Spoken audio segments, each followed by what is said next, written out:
형제와 여러분 안녕하세요. 오늘은 12월 9일 금요일 미혹의 세상에서 견고한 확신으로라는 제목으로 데살로니가 후서 2장 1절부터 17절까지를 묵상합니다. 1절 형제들아 우리가 너희에게 구하는 것은 우리 주 예수 그리스도의 강림하심과 우리가 그 앞에 모임에 관하여 2절 영으로나 또는 말로나 또는 우리에게서 받았다 하는 편지로나 주의 날이 이르렀다고 해서 쉽게 마음이 흔들리거나 두려워하거나 하지 말아야 한다는 것이라. 자, 종말에 대한 이야기를 듣고 가르침을 듣고 우리가 재림을 준비하고 어떻게 살아가야 되는가를 얘기를 들었을 때 마음이 요동하거나 두려워하지 말라는 것이죠. 왜냐하면 우리가 하나님의 말씀을 들었을 때는 그 말씀은 그 뜻은 우리에게 축복이 되는 것입니다.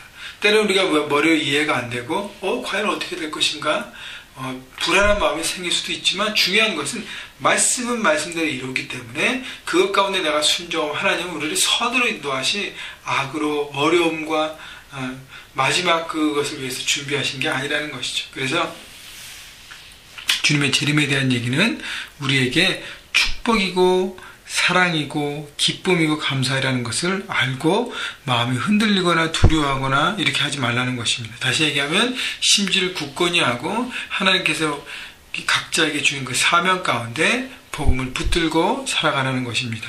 3절 누가 어떻게 하여도 너희가 미혹되지 말라. 먼저 배교하는 일이 있고 저 불법의 사람 곧 멸망의 아들이 나타나기 전에는 그 날이 이르지 아니하리니.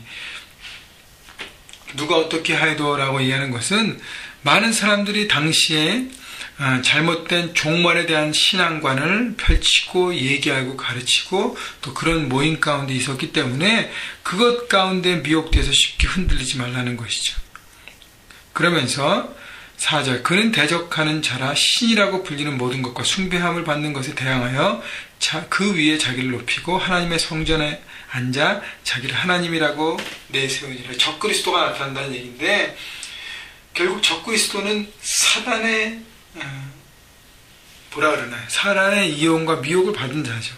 사단은 모든 사람을 유혹하고 하나님의 마음을 떠나게 하고 하나님에 대한 믿음으로 살아가는 하나님의 예배자의 자리를 떠나게 하고 그 모든 것으로 자기 자신을 믿고 자기 자신을 의지하고 자기 중심으로 살아가는 삶으로 미혹되게 해서 결국 악한 영 마귀와 사단을 예배하고 찬양하게 만드는 것입니다. 그렇기 때문에 그 모든 것들을 있는 상황들을 내가 깨닫고 흔들리지 말라는 것이죠. 5절 내가 너희와 함께 있을 때 이 일을 너희에게 말한 것을 기억하지 못하느냐. 6절 너희는 지금 그로 하여금 그의 때에 나타나게 하여 막는 것이 있는 것을 아나니 불법의 비밀이 이미 활동하였으나 지금은 그것을 막는 자가 있어 그 중에서 옮겨질 때까지 하리라. 그러니까 하나님께서 악한 영들 사단의 움직임을 딱 이렇게 그러니까 약간의 허용을 주시고 그 범위 안에서만 활동하게 지금은 놔두고 계십니다. 그러나 8절 그때 불법한 자가 나타나느니 주 예수께서 그 이브의 기운으로 그를 죽이시고 강림하여 나타나심으로 패하시리라. 주께서 재림하실 때 악한 영 사단 마지막 최후의 심판을 받게 되는 것이죠.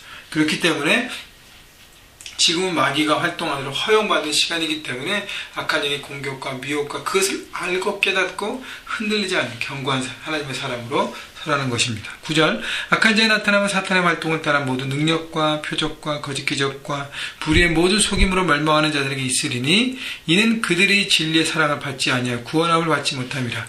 결국 악한 자 사단의 모든 능력과 활동은요 물론 기적도 일어나고 표적도 일어나고 난리가 나지만 그 안에 모든 것이 속임과 거짓입니다. 진리가 없어요.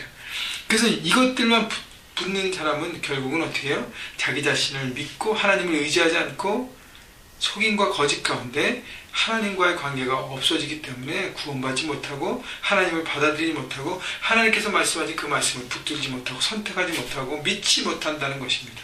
결국 심판의 대상이 된다는 것이죠. 여러분 믿지 않은 불신은 심판을 받게 되고 결국 11절 12절에 얘기해요. 그러므로 하나님이 미혹의 역사를 그들에게 보내서 것을 믿게 하심은 진리를 믿지 않고 불의를 좋아하는 모든 자들로 하여금 심판을 받게 하려 하십니다. 하나님께서 이렇게 내두시는 것들은 결국은 심판의 대상이 된다는 것이죠. 그래서 하나님 앞에 버려짐을 당한다는 것은 너무너무 참 안타까운 일입니다.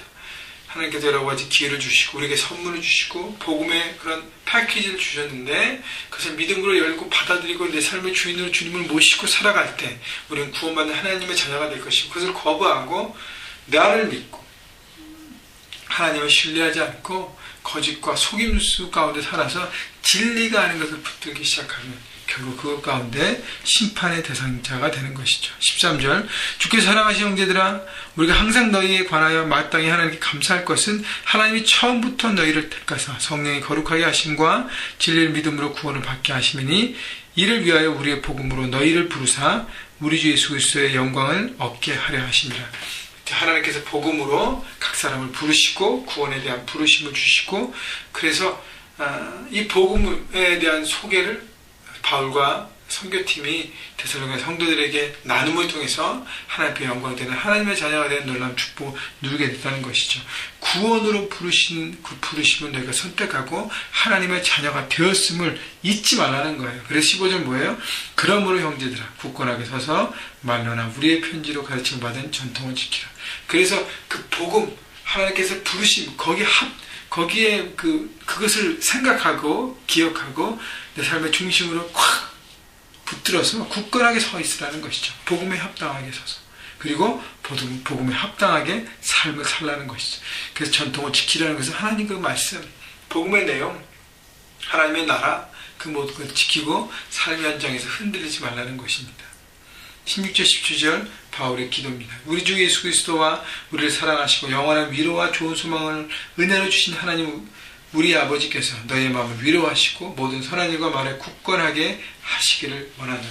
우리가 세상 현장에서 많은 거짓과 유혹과 하나님을 따라가지 않고 진리를 따르지 않고 내 마음대로 내 멋대로 나를 만족시키고 내 것을 채우는 어떤 하나님을 떠난 삶을 많이 유혹하고 세상의 것을 우리에게 요구하고 마귀는 그것을 여러 가지 통해서 우리를 이용하고 우리에게 미혹하는데 그 모든 것 가운데 우리가 흔들리지 않고 복음을 붙들고 복음 가운데 흔들리지 않고 서서 합당하게 사는 어렵습니다. 그죠? 어려워요. 많이 어렵습니다. 그렇지만 그 어려움의 고난들을 통과할 때 하나님께서 우리에게 말씀하신 것이 바로 하나님의 위로와 하나님께서 우리 마음을 흔들리지 않게 성령 하나님을 통해서 날마다 우리에게 함께 하시고 동행하시는 약속의 말씀을 주시는 것입니다. 그리고 동행하시는 거예요. 그래서 하나님 앞에 우리가 간구할 것은 매일매일 우리가 삶의 현장에서 흔들리지 않는 하나님의 사람으로 여러분 종말이 내일 오나 모레 오나 관계없이 1년 후에 관계없이 지금 내가 매일매일 하나님 앞에서 하나님 부르심에 따라 살아갈 때 우리는 흔들리지 않는 하나님의 사람으로 오늘도 설 것입니다. 여러분 마지막 때를 사는 것처럼 여러분 오늘도 살아가시고 흔들리지 않고 심지가 굳건하게 여러분 진리 가운데 하나님을 더 아는 깊이가 깊어져서 그 기쁨으로 다른 사람의 복음을 나누고 섬겨서 마지막 때를 살고 있는 우리 모두가 흔들리지 않는 하나님의 사람으로 세상 현장에서 영향력을 미쳐가고 하나님께 영광 돌리는 모두가 되시기를 주님의 이름으로 축원합니다.